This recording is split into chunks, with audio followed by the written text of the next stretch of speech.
There was always the thing that we hear about in business school, that the difference between American companies and Asian companies is American companies are concerned about 4 quarters, Asian companies are concerned about 4 generations. And so everything is set up and everything is thought through of what my grandkids will deal with this organization. And that builds greater bonds, that builds greater relationships. All those different things that we talk about being so important in business, we can't think of them as a 4 quarters game. We have to think of it as a 4 generations game. And what do we need to do to ensure the health and viability of our nonprofit going that far into the future?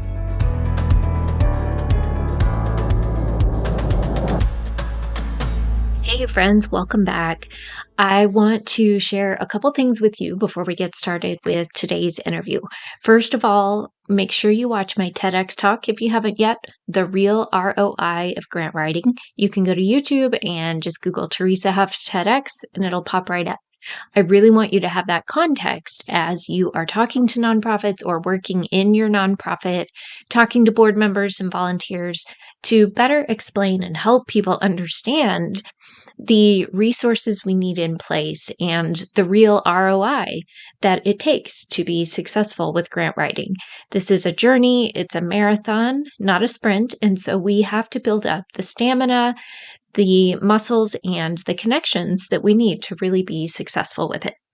The other thing I am really excited to share with you is today's guest, because he and I are actually planning some pretty exciting collaborations for this year that I will be sharing more about as we go. And we're in the early stages, but we're going to have some fantastic resources. And we're putting together a Leadership Excellence Academy for nonprofits. I am talking today with Dr. Dan Young. He has quickly become a good friend of mine. He is a brilliant resource for nonprofits, as you will hear shortly. And we have decided to put our heads together and really create some sustainable, helpful resources to help nonprofits understand how to build with excellence, how to shorten that time gap, and how to really make an impact on their missions, which is ultimately what it's about. So I'm excited to share more about that with you over the coming weeks and the programs that we have coming out. We're launching a pilot course this spring as just an initial group that we will put together, a very limited group to teach some basics on foundational principles of getting a nonprofit off the ground. So I will be sharing more about that. But in the meantime, if that is intriguing to you, send me a message or reach out on my website contact form. You can reach me on LinkedIn or through my website, and I'll be happy to send you more details. But first, I would like to introduce you to today's guest. As I have said, I have thoroughly enjoyed getting to know him over the last year, and his wife as well. They are just such big-hearted, kind-hearted people. And my husband and I have gotten to know them in person a couple times, actually, which has been a lot of fun in this online space where it's not very often I get to meet my podcast guests in person. So we've really enjoyed getting to know Dan and his family. And so I'm excited to bring this resource to you and to introduce you to him too, because like I said, he is a brilliant person. I just am mind blown every time I talk to him, and he really inspires me to want to be on top of my game, more generous, more helpful, more serving as much as I possibly can, and to just really make a big impact on nonprofits. And so I hope you find his story and his wisdom encouraging today as well. I am going to introduce you to Dr. Dan Young. He is most recently the founding director of the Wharton Alt Finance Institute at the Wharton School of Business. And he is also the curator of TEDx Wilmington, which happens to be in the top 1% of all the TEDx locations in the country. And it has, I don't know, millions of views, hundreds of speakers. It's a huge location, huge event, and he is so skillful at pulling it together. Dr. Dan is very much a natural educator. He has extensive experience teaching at the university level. He has a lot of experience teaching marketing and business, but he also, as he'll share, has quite a bit of background in nonprofit work, in leadership with nonprofits. He's been on a lot of boards and really understands the operations and governance of how a nonprofit should run. He's also earned a certificate in nonprofit leadership, and his real world experience combined with his training make him an incredible resource. He has quickly become one of my favorite people, so I hope you enjoy meeting him and enjoy this conversation as much as I did. Dan, welcome to the show, my friend. It's great to have you. Before we start, tell us a random fact about yourself.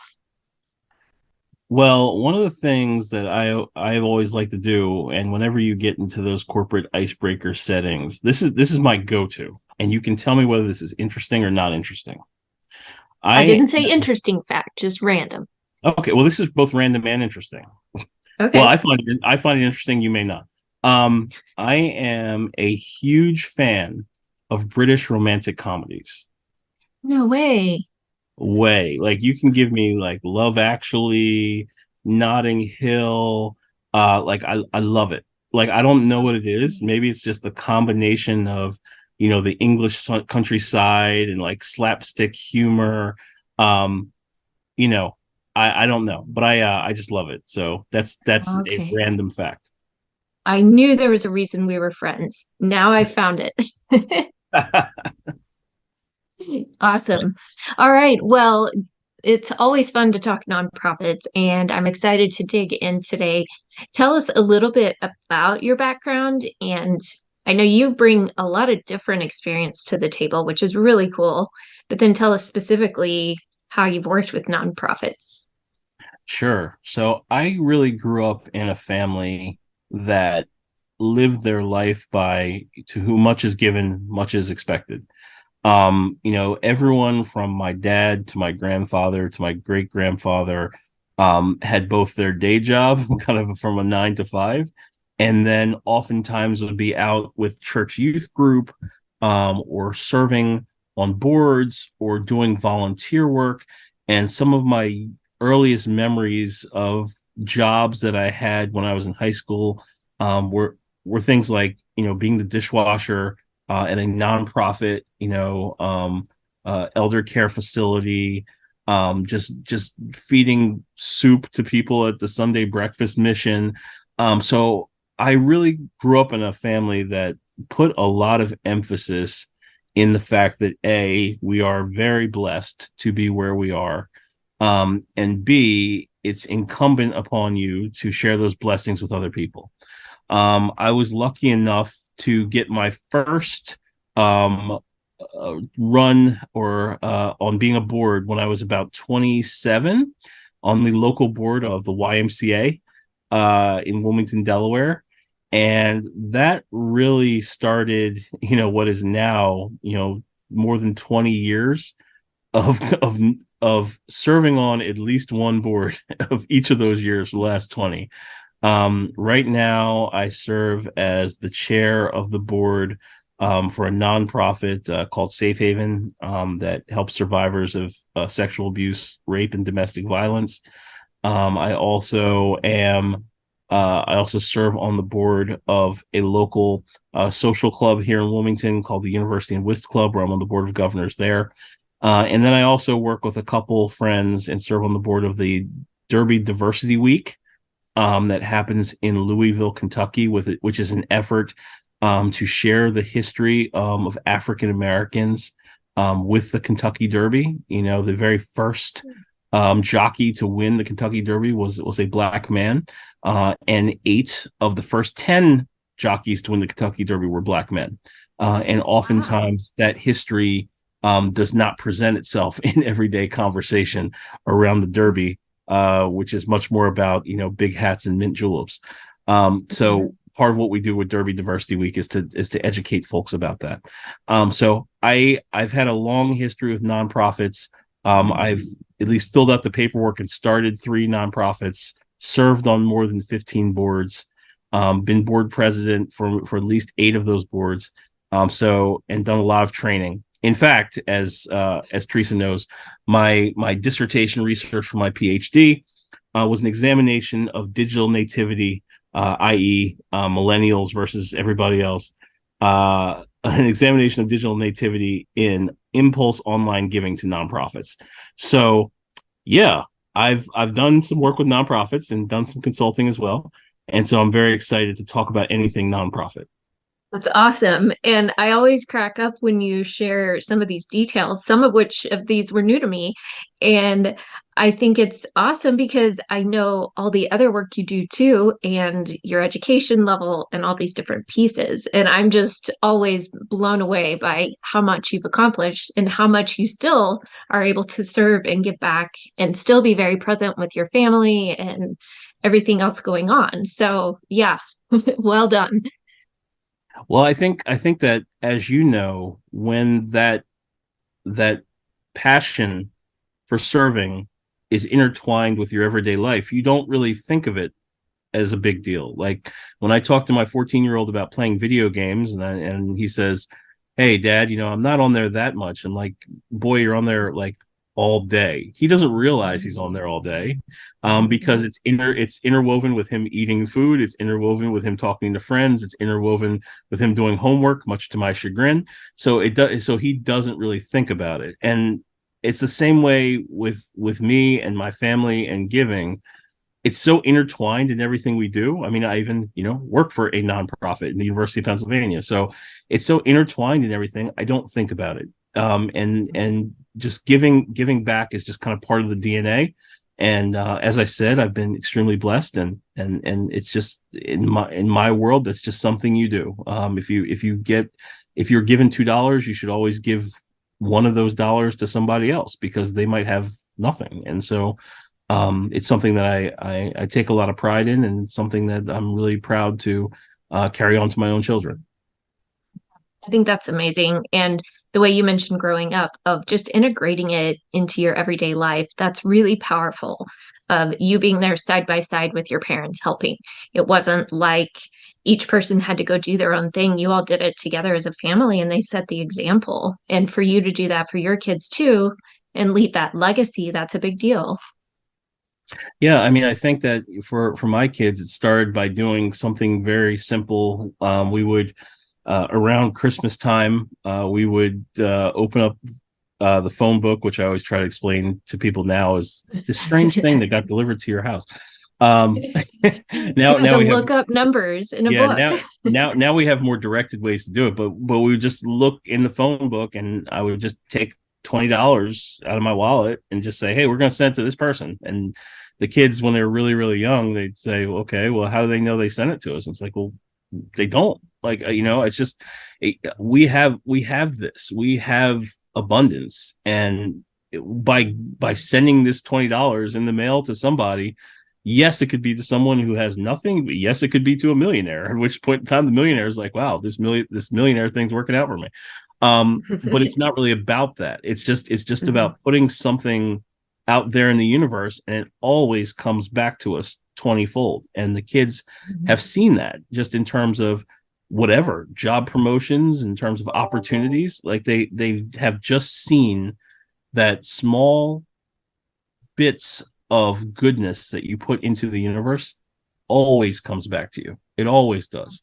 And so now, as they've gotten older, they've helped to serve on boards. And my daughter is well, the youngest co-organizer of a TEDx event in Wilmington, Delaware. She helps do Mhm. TED Talks, and like Good they for just want they her. just they just want they just want to give back. And it's Mhm. it's a beautiful thing. It's Of all the things I get wrong as a parent, that's one thing I did okay.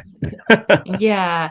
And that builds their confidence and leadership skills too. It's so many different facets of their personality that's developing character and even just practical organization skills, staying calm during stressful, crazy events, all the different aspects of that. Yep, absolutely. Absolutely.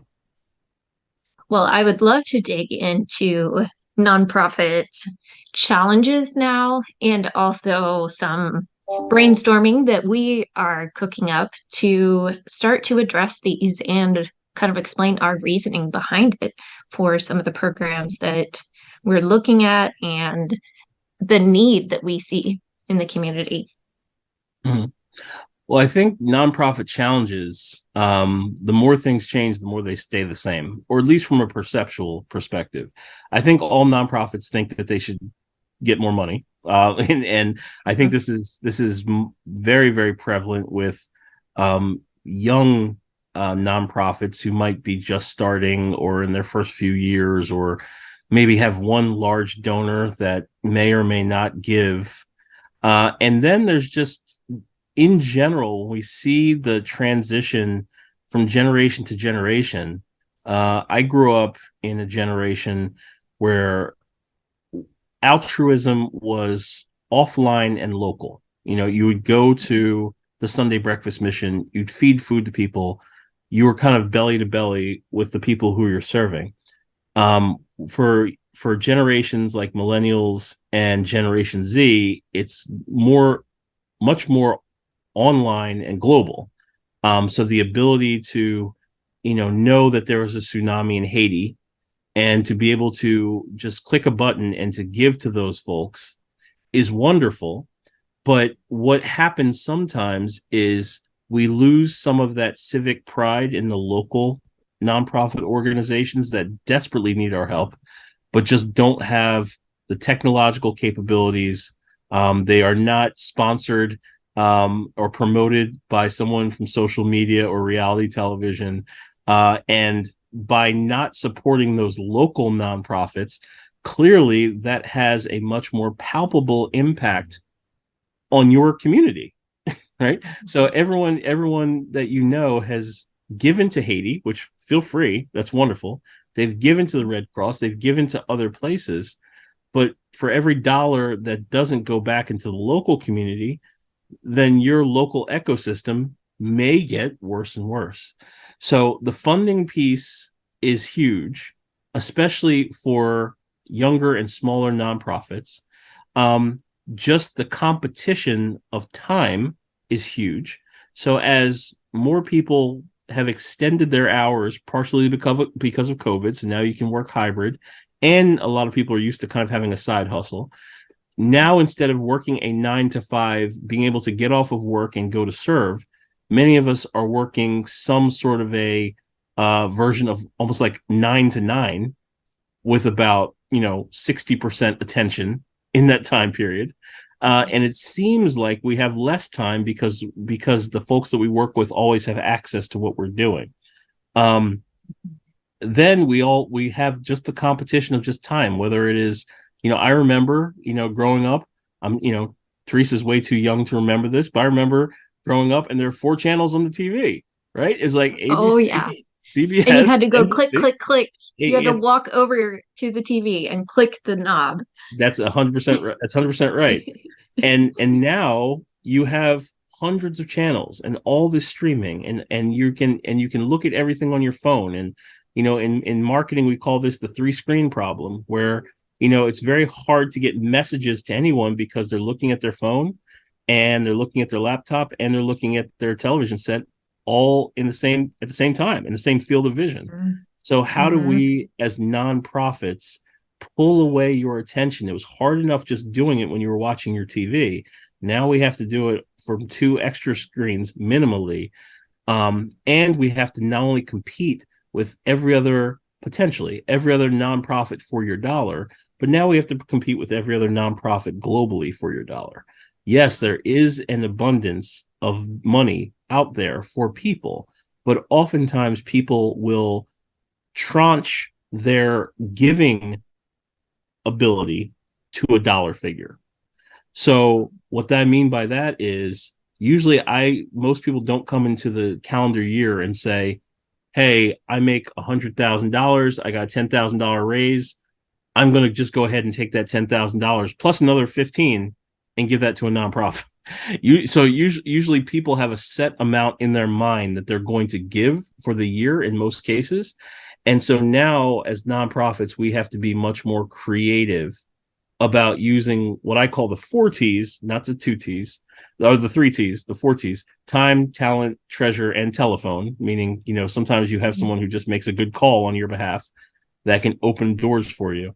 We have to come up with more creative ways to engage people's time, talent, treasure, and telephone in a way that fits into their daily lifestyle, so they're not shaken too much out of what they're doing on a daily basis, and make sure that we are effectively and efficiently using those resources to help the constituents that we got into the business to help. You're hitting on some big challenges and big struggles, I'm sure. And I find it ironic that we're more connected than ever. And at the same time, we're more disconnected than ever because of that connectivity. Like you said, you used to go and serve at the mission locally and do certain things locally. And now we're so connected that we can do things globally and see what's happening worldwide. But yet there's a disconnect with the in-person piece and the distractions and the 3 screen things that you mentioned. Those distractions are causing a disconnect way more than they used to when we were younger. We didn't have all that. We'd have to pick up the phone and dial and call our friends, and that was it. And we had to be mindful of the phone bill and how many minutes were we racking up on there. So it's changed a lot. And that connectivity, the opportunities are huge, but also those potential pitfalls are big. And I agree that we do have to get creative to be able to stand out. And I believe part of that comes down to what we've been talking about, is serving well and serving with excellence and helping nonprofits serve with excellence and not just scraping by or half-hearted, but truly finding ways to stand out by doing it well. And I think, to your point, technology and social media and internet, it makes us get closer, or makes us have contact with more humans, but we're more distant from humanity. And everything that makes it easy for me to text you, to direct message you, it piece by piece, just the human touch and the human interaction has been lessened. We all, those of us of a certain age, remember those TV commercials in the 1980s, where Sally Struthers would be there, and she's over in Africa, and she's got like a little kid with her, and it's like, this is my friend Toby. Toby's here in Africa. Toby's starving. Please give us money. There are also commercials that said there are 1 million kids starving in Africa. Toby and everybody else. The commercial of Toby always got 10 times more money. And the reason for that is because it tapped into the humanity of an individual more than the effect of millions. And so every time I try to tell my kids, I feel bad for you with social media, because your friends on Instagram, you'll have 500 friends wish you happy birthday on Instagram, and you wonder why it wasn't 550. Whereas I would get 3 cards on my birthday in 1990, and I never wondered where the extra card was. I was just happy 3 people reached out and paid, the whatever it was back then, 25 cents for the stamp, to send me the card. So people have been greatly desensitized. Their humanity has been shrunken. And so now, as nonprofits, we are existing in the single greatest time, or the single most difficult time to raise money, but also in the single greatest time technologically to transfer wealth to the nonprofit. We just have to figure out ways to tap into humanity. And that's what great nonprofits have to do now. They have to reignite that fire and that passion in people about humanity and about helping their fellow man. those nonprofits that are not able to do this and that kind of fall asleep at the switch and just kind of get caught up in the malaise of spamming people, basic emails, basic social media, they're going to be left in the dust. So it's up to really effective nonprofits to take a step back, basic Simon Sinek stuff, start with why, and then go to who are we serving, and make sure that the stories of those people are being told in such a way that it reignites the fire of humanity in the folks that we're reaching out to. That's the real challenge, but it's also the real opportunity. And that's what I hope that, anyone listening to this podcast and anyone who works with, great professionals like Teresa Huff are thinking about in order to really ensure the longevity and the success of their nonprofit. Mm-hmm. It really is both. It's a challenge and an opportunity. And if we can look at it both ways and address both, then that's when we can start coming up with solutions. And what I've seen is that along the way, nonprofits become so close to their work and so close to their mission that they forget how to convey it, or they don't know how to truly tell that story to someone on the outside looking in that's never heard of it before. You can't read the label from inside the bottle.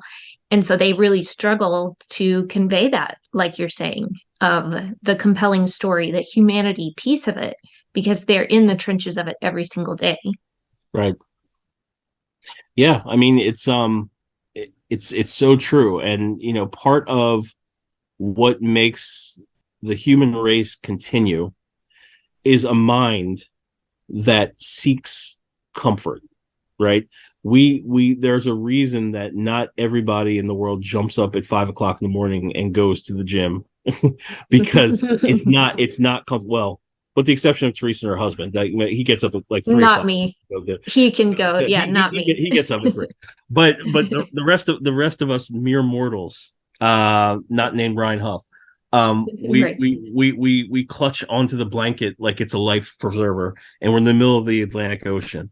And so it becomes this part of our brains that seeks comfort. And once we are doing something a certain way, and there's probably, no better example of this than nonprofits that, kind of go by the, if it ain't broke, don't fix it type of mindset. It becomes very simple to continue to reach out to volunteers in the same way, to reach out to that, good old donor that has given you the $100,000 every year, and give them the head table at whatever fundraiser you're having. It once that becomes comfortable, it's really hard to shake out of that, because our minds make us seek out that comfort.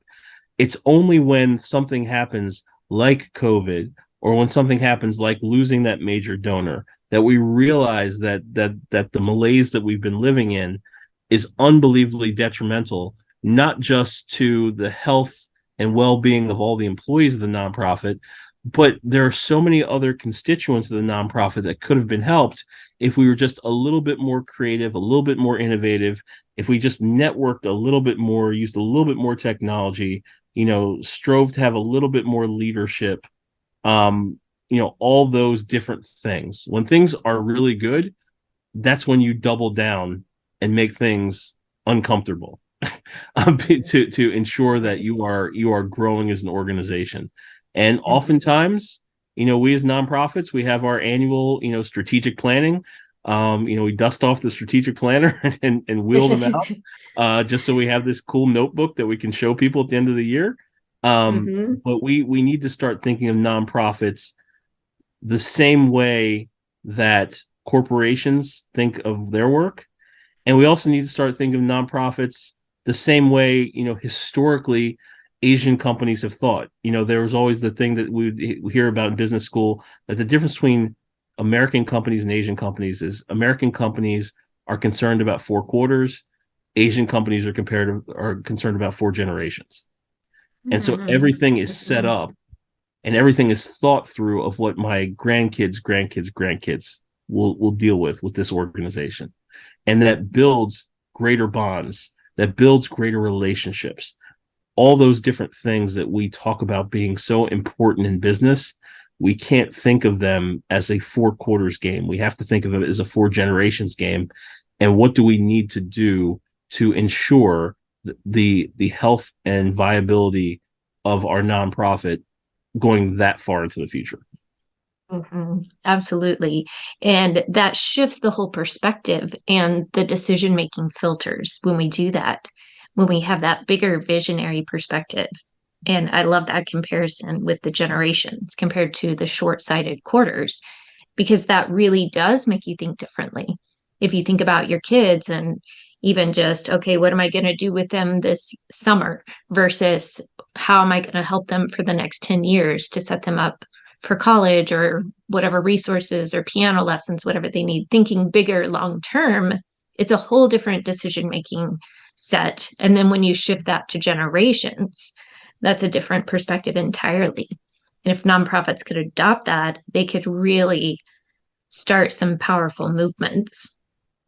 Absolutely. Because I mean, if we think about our role as nonprofits, our role as nonprofits is to put ourselves out of a job, right? So if I'm the American Cancer Society, I want there to be no cancer, you know? Mm-hmm. And so in our own way, whether that's motivational, aspirational, like how does the American Cancer Society feel at the end of every year when cancer still exists? Should they feel pissed off? like Mm-hmm. and Yeah. if you really feel that way, then you're going to figure a way to kind of 10x your impact.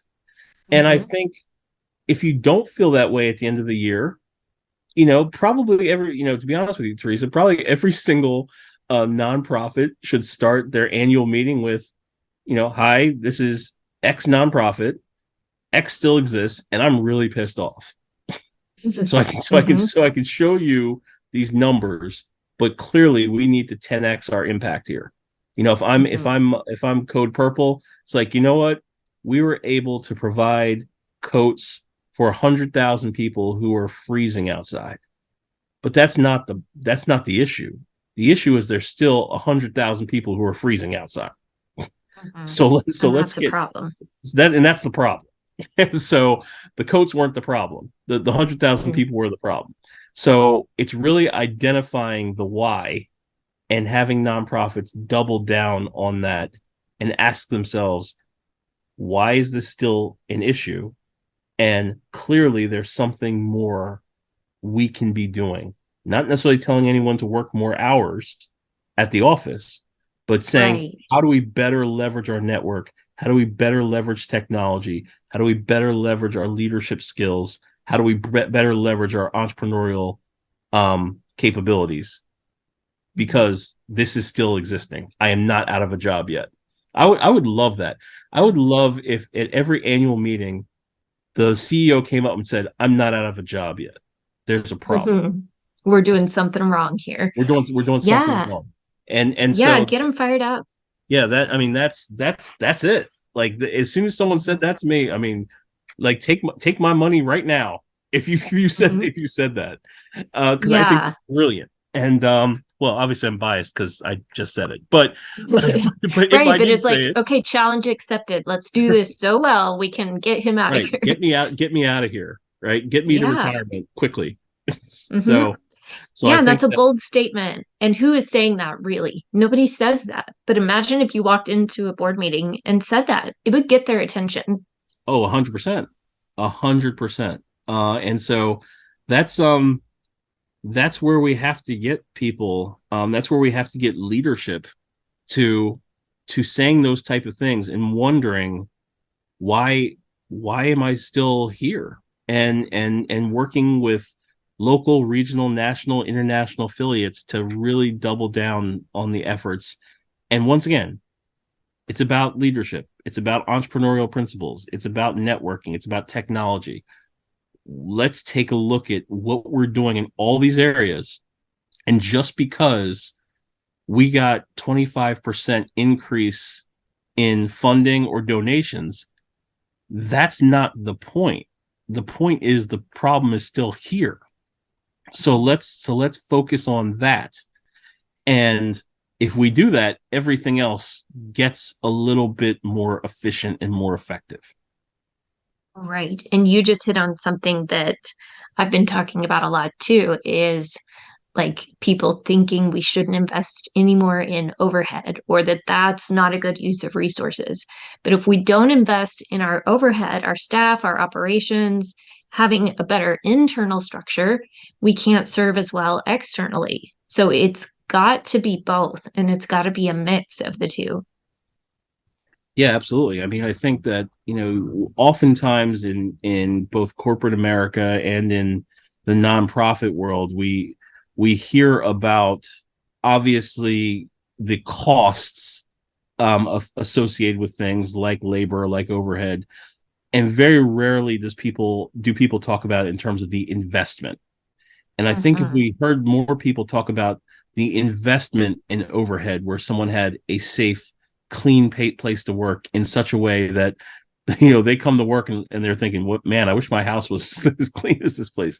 The Right. investment of people with with that the book that we're both working on right now, Teresa, Teamwork, where the Mhm. author Natalie talks about, in any great operation, 20% of your workforce should be just coming in, and we're getting them involved. 60% should be doing the job and leading to growth, and another 20% should be on their way out, either to a promotion or to a better job elsewhere. And it's Mhm. only when you have that thought process of, wow, I can't bear to, most of us have that, those a couple of employees who are like, man, if this person left, I would be really out in the woods. So I Mhm. need them to stay, instead of thinking to myself, I want to have a nonprofit organization where I train my lieutenants to be so good that for-profit companies are going to try to steal them from me, because they're that Mhm. good. Their leadership is that good. Their understanding of technology is that good. They're this innovative. They're this creative. And listen, if you take the money and go to, JP Morgan Chase, God bless you. We did a great job of preparing you to be successful, regardless of what the field of endeavor is. That's Once we get to that point, you'll start to see real generational and cultural change in this country. But we have to think of nonprofits this way. If we're not going to double down our efforts and our impact for nonprofits who serve the least of us, there's something really wrong with how we're doing things. Preach. I'm clapping. Exactly.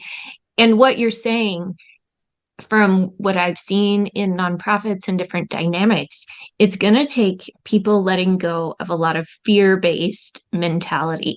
And that's a struggle, but I think that's important to address head on and to call it out for what it is. That these fears are not doing us any favors.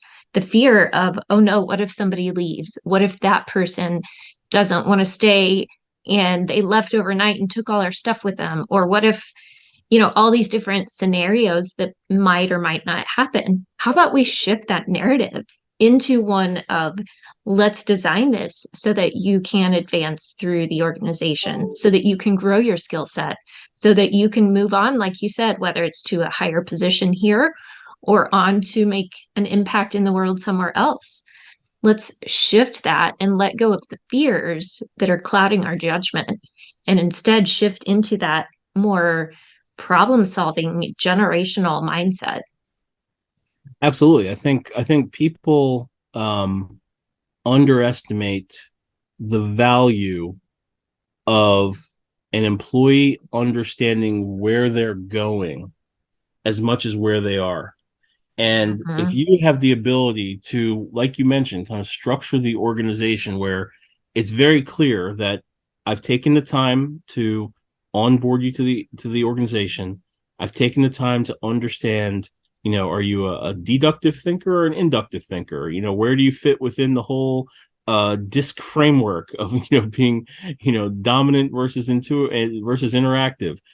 And I've gotten to know you, and I basically am putting you in a position where I say, hey, listen, you're doing a great job.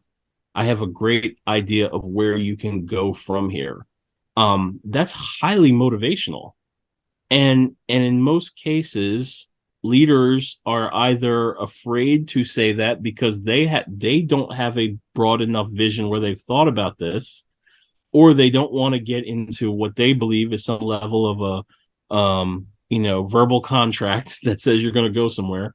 And in most cases, the leader is just afraid of letting the person down. Like, they're afraid of being motivational because then they're worried that their mouth is writing checks that their actions can't cash. And that's why nonprofit leadership, I don't think it's that different from regular leadership, but I think that it's really just focused on the fact that for nonprofit leaders, there's so much at stake. And we want to reiterate that in nonprofit leadership training, that if anybody is going to be a great leader, it's you. Obviously, in the greatest leaders in the world have to be nonprofit leaders, right? Because the thing about the L word is, as someone who's working as a manager, I can never call myself a leader. Like, there's nothing more irritating than someone who goes in front of a group of people and is like, so I'm the leader, right? That never works. Like, I'm your manager. I'm your supervisor. I'm responsible for your work product. A leader is given that title by the people who work with him or her. They have to say that's the leader. It's kind of like that guy, like when you're growing up, who gave himself his own nickname. Like, you can never take that person seriously. Right. It's like, no, you're not Big Jim. Like, you called yourself Big Jim. We will not be calling you Big Jim because you're like 5'2". Like, you're not Big Jim. So any nickname worth its salt is given by somebody else. And that's the same way with leadership. You can't call yourself leader. You're not allowed to do that. Someone else has to call you the leader. And oftentimes that person is not the person who's the supervisor. It's someone else in the organization who everyone else would like walk through hell with gasoline drawers on, because they believe so much in what that person says. They have integrity. They're resolute. They know what they're doing. They're educated. They're polished. They speak well. So if anyone is going to have those qualities, the nonprofit leader who has to manage not only an issue, but they have to manage employees, they have to manage constituents, they have to manage volunteers. That type of person should have the most comprehensive leadership training in the world, because it's unbelievably difficult and the stakes are unbelievably high. So that's kind of part of the work that we do, is to put those people in the best possible position for the world's most important job. Right. And giving them the confidence and tools to do that and to do it well. And a lot of times it's the people who are quietly serving that maybe you wouldn't notice, but they're the ones that you could go to or count on, or you've got a problem, they can help you figure it out. So sometimes it's surprising. It's not always the manager that like you said, the one that claims to be the leader. Sometimes that's not. It's the other ones that maybe you don't notice or don't realize that actually have a big influence. And once we recognize that and what a difference we have the potential to make, then that's where you add in a dose of this excellence and a training. And like you said, the world-class resources, that is when that could be the catalyst to start actually fulfilling some of these missions. Absolutely. Absolutely. Yeah, I couldn't say it better myself. And I mean, I think that's why, first and foremost, everyone on the podcast needs to go to YouTube and look up Teresa Huff and her TEDx Wilmington's Wilmington Salon Talk. Thank you. And she does an unbelievable job of kind of encapsulating the ROI of even writing grants and the experience of nonprofits. And I think that the business of America is business, and understanding that we live in that culture. We live in the Industrial Revolution culture that loves C corps and loves like LLCs and loves businesses. The nonprofit has overwhelmingly fallen by the wayside as it pertains to really embracing and glorifying leadership, at least from the outside. Those of us in the nonprofit world, we know what nonprofits do. We know how great nonprofit leaders are.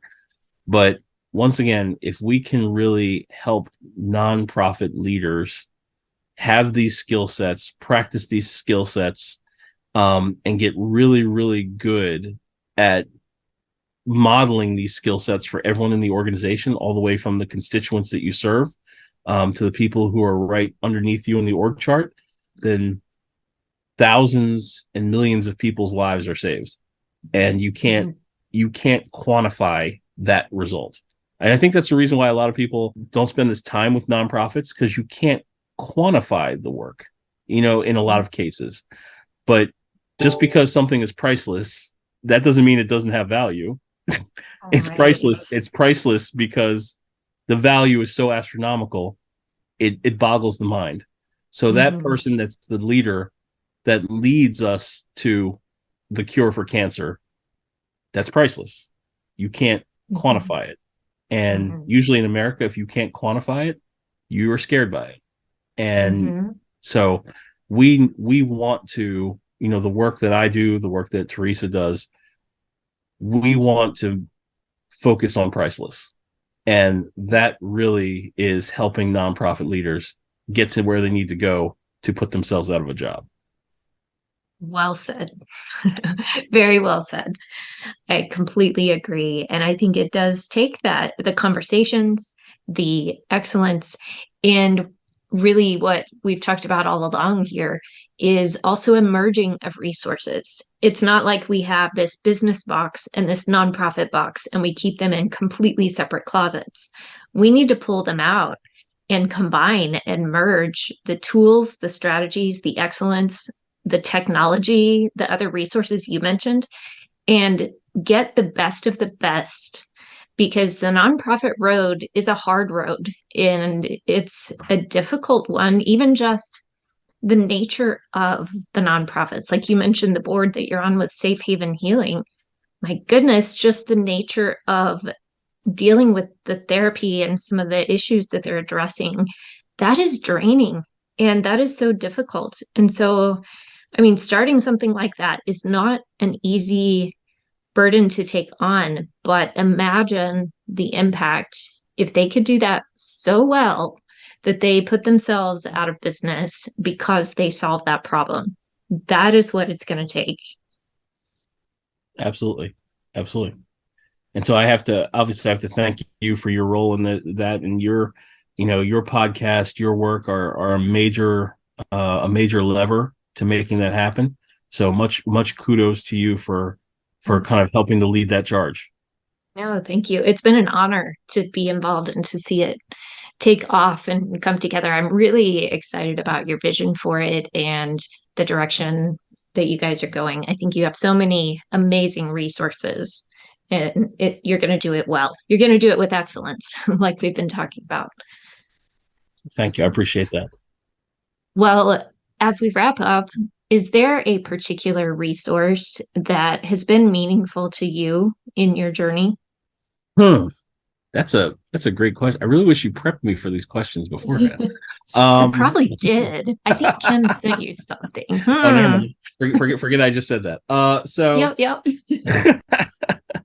So I think that whether we're talking about for-profits, nonprofits, academia, all those different things together, I think at the end of the day, it really all comes down to, for me, basic book, How to Win Friends and Influence People. And I think, so many great decisions have been made based on that book. I would say anybody in any space needs to read the book because it really kind of is a lesson in how to kind of tap into humanity and tap into your fellow man and to present yourself in a good way. Unless you present yourself in a good way, then a lot of people won't take you seriously or they won't listen to you. So I always like that one. The best resource for me from any sort of nonprofit experience, and I apologize, I live in the city, so you can probably hear the siren behind me. No, you're good. is really just kind of talking to other people. I think that people's stories who nonprofits affect are the most important resource. When volunteering for a group that helps the homeless, to talk to people about their lives and realize that even though we have titles on us, like someone with a home, someone who's homeless, someone who's black, someone who's white, so oftentimes we hear these titles, and it automatically not just makes you think of the physical description of that person, but why they're there and how they're there. And I remember some work I was doing with the homeless population and getting a chance to talk to people, and I was blown away by stories of everything from I'm out here because I choose to be, to kind of steel my resolve about something, to I was in an abusive relationship and I needed to leave just because I feared for my life, to I was a millionaire and lost it all, and now I am hopeful to kind of rebuild, and then to someone who has an addiction. The type of people that are out there it's varied, and it's not one story, and usually that one story of being homeless, for example, in the media usually promotes it as just one story, either lazy, addict, what have you. So I think the best resource in any sort of nonprofit situation is reaching out to the folks who are the constituents who those nonprofits serve, and they will probably tell you more, and steel your resolve more than any book or any magazine or any television show on Netflix that you could listen to or watch. So I would encourage anyone who supports a nonprofit, who writes the check, to actually go out and meet the people who that check supports, and probably 9 times out of 10 you'll write a bigger check. So I think anyone who is a person that a nonprofit supports, then I think that's probably the absolute best person and best source to understand why we do what we do, and where those dollars go. Mm-hmm. That's powerful. And hearing their stories, then that goes back to putting that face of humanity back on it. Instead of something distant or lumping into categories, it brings it back to the humanity piece and that connection that you were talking about earlier. Absolutely. Absolutely. Well, this has been brilliant and amazing talking to you, as I knew it would. So thank you for your time and sharing your wisdom. And I have a feeling we will be doing more of these soon as we develop more resources and different ideas down the road to support nonprofits and to keep this movement going. Absolutely. I look forward to it. All right. Thanks. Thank you. Appreciate you. All right. What do you think of this episode? I don't know about you, but I was taking notes and writing down many quotable quotes that always come from every conversation I have with Dr. Dan. I hope you enjoyed it and found some good takeaways. I would love to hear your thoughts on this interview, so please shoot me a message. And like I said, if you have questions about our upcoming Leadership Academy that Dr. Dan and I are collaborating on, please reach out, let me know, and I will make sure to keep you informed, and you'll be the first to know when we are ready to start releasing more information about that. That'll be coming up this spring. Please watch and share my TEDx talk, The Real ROI of Grant Writing, to help your board, your leadership, and your team understand how we can all work together to make a much bigger impact on our missions. All right, friends, make sure you take action within the next few days. Take action this week on something that you learned here today, and then shoot me a message and tell me what you did. I would love to hear the impact you're making in the world. All right, friends, have a great week and go change your world.